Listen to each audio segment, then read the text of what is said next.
Hi everyone, JLN's Reviews here, and today I'm going to be talking about the new record from UK rapper, Gingerbread Man, Ron Weasley lookalike, Ed Sheeran, continuing his, obsession with, shall we say, video recording as well as math operations album titling uh, methods with his new album Play. All jokes aside, Ed Sheeran is Ed Sheeran. You know who he is, one of the biggest folk pop and just pop in general singer-songwriters of the last few decades. Shape of You, Perfect, and you've heard these songs, you've heard these tracks, you know who Ed Sheeran is. I don't think I need to make a huge introduction for him, but this new record does come 2 years after his Autumn Variations album, which actually I guess was a little bit of a change of pace for him. Usually he kind of does try to go off the beaten path for certain records, kind of with that, and also the absolutely fucking god-awful number 6 Variations album, which was, yes, god-awful, but at least it was something different for him. He was trying to dig back to his old methods of taking and carrying a bunch of big UK artists that were on his scene and trying to show some chemistry with them. This time it was more just with popular artists, so we got some pretty horrible collaborations there. But now, the new record here, in a way, he's kind of taking it back to basics with the folk pop singer-songwriter formula. Although calling Ed Sheeran a singer-songwriter is like not really totally accurate, because I feel like in this day and age, singer-songwriters are kind of, they don't really, the big ones at least, don't really have the, I guess, songwriting chops that you'd expect. Most of them kind of follow the same formula, the exact same way in which they deliver these songs. Benson Boone, for example, or Alex Warren, for example. These artists, they don't really have, in my opinion at least, what it takes to truly garner a lot of emotion and tell you a story that is interesting or complex or even simple, but in a way that feels real, that feels like you really are getting to know that artist on a personal level, like some of the greats did, like Bob Dylan, for example. But what makes this new album here such a fucking dud is that Ed Sheeran is just doing the same shit he has been for like 12 goddamn years, 15 goddamn years. There's just little to no variation, there's little to no innovation for what he's doing here, for the types of sounds that he is going for. I mean, from the opening track, which is called Opening, we get the peppy guitar line, the peppy pop beat. You got that mix of his quivering falsetto that's become such a fucking trademark for singer-songwriter bands and groups nowadays and solo artists like that. That starts in the first minute, that has like not really mixed all that well. It kind of sounds like he was recording in the fucking basement.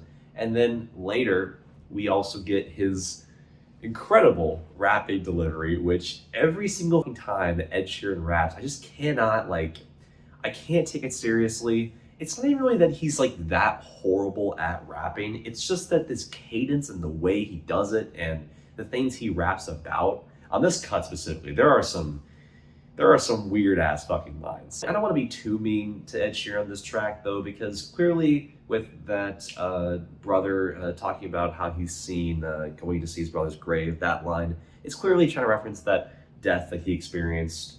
One of his best friends that died. I think he talked about that on his Subtract album, and I get there's some depth there, and I get that there's some emotion to pull from there. And it's not that talking about and rapping about the stuff is bad. It's just that what surrounds these lyrics as well, it's not focused on this topic at all. It's not like trying to, I don't know, make a metaphor for it or give you some sort of life lesson, or at least tell you something about tell you about death in a way that is interesting or causes you to think about other people in your life that have died in a different way. It doesn't do that. Instead, we get other lines like this. As he raps, undefeated, but that's tempting fate. Two of them tried, I won both cases.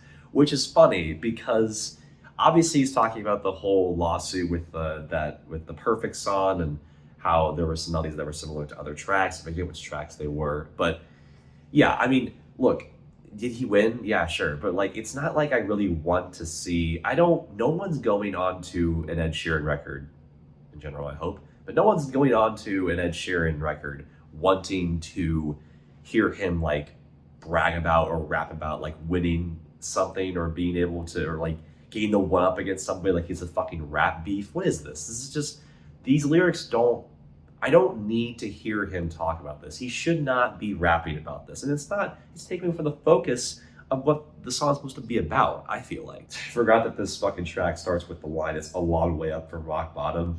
Sure is, pal, and you're kind of in the shit of that right now. There's lines about him, like, you know, having to get away from the paparazzi and being kind of like, oh, I had to hide my face because I'm so famous. Like, you know, no shit. Every single pop star has rapped about this or talked about this. We don't need to hear it from you two. It's so boring. It's so cliche. Now, you might say, though, Jay Luntz, he does try some different things on this. He does have some different production elements on this record. He does. And I do agree with you. He actually does. Because in the next track, Sapphire, it's definitely a lot more dynamic, instrumentally at least. There's some Indian production mixed in there, like with the doles and the tablas, and there's even some tambourine in there as well, which is interesting. But the thing is, it feels like it's just like a coating. It feels like he just kind of threw this production style, these instruments into the mix of what he normally does with these ballads, with the piano keys, with the acoustic guitar that's just played the exact same way every single time.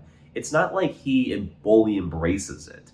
It's more like he's kind of just like giving it a little nudge, and that's kind of it. It's not really a full-on deep dive into what a mix of pop and the Indian or / Persian percussion or instrumentation could sound like. And speaking of production, there's even pockets where the productions actually just has like either mistakes or it just sounds like utter garbage, like on the track Heaven. There's this like vocal automation on his voice that just sounds like actual garbage. He's like trying to add that like grand pastiche that you hear on those like kind of closing like piano ballad type songs. You might hear like a John Legend record or like a Louis Capaldi record. It's like one of those, like, it's like some of that like preachy bullshit. Like, don't even get me started about this fucking hook on that Don't Look Down track where he starts, where the pre-chorus before the hook, he's like that speeding to like heaven shit. It sounds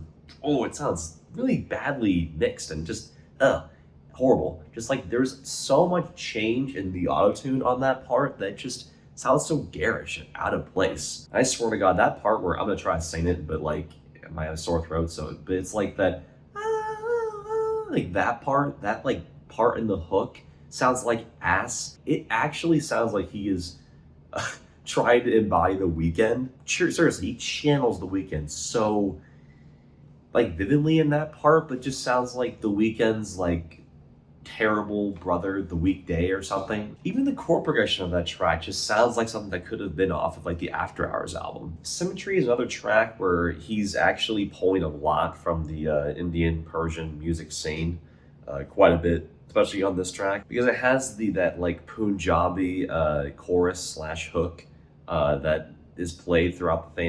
It's like a dance floor kind of track. It's a very odd song, and I get that.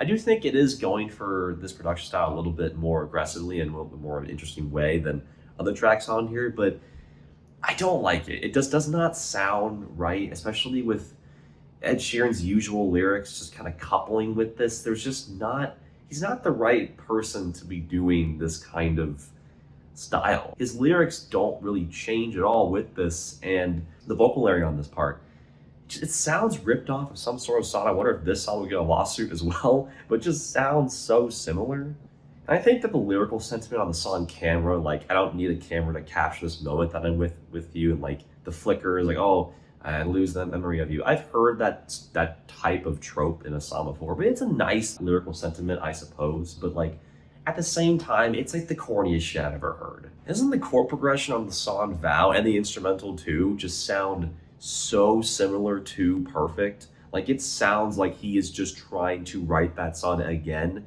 and see if lightning strikes the same place twice.